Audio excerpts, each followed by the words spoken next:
Sono ancora in condizioni critiche i 2 lavoratori veneti feriti in seguito all'esplosione della centrale idroelettrica di Bargi e ricoverati in diversi ospedali tra Toscana ed Emilia-Romagna. In rianimazione, in prognosi riservata all'ospedale maggiore di Parma, si trova Stefano Bellabona, 54 anni, ingegnere specializzato di Noventa Padovana.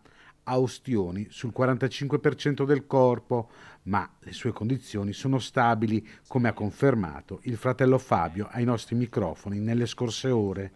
Il 54enne è continuamente sottoposto a terapie. Il veneziano Sandro Busetto, 59 anni invece, è ricoverato a Pisa al reparto grandi ustionati, anche lui grave ma stazionario.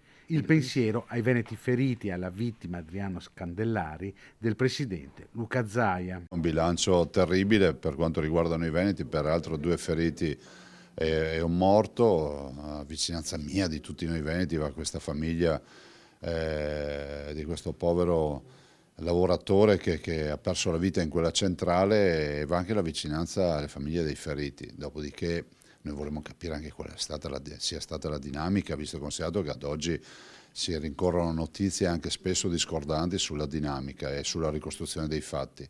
Avremo sicuramente una versione ufficiale dai periti, ma penso sarà fondamentale anche avere la versione dei superstiti, di coloro che magari speriamo ricordino cosa sia veramente accaduto. L'assessore regionale Elena Donazzan, commentando l'ennesima strage sul lavoro, ha parlato dell'importanza della formazione. Possono accadere i fatti tragici, ma quando parliamo di lavoro noi dobbiamo fare in modo che tutto sia perfetto, che tutto sia organizzato nel modo giusto, che le persone abbiano fatto la giusta formazione.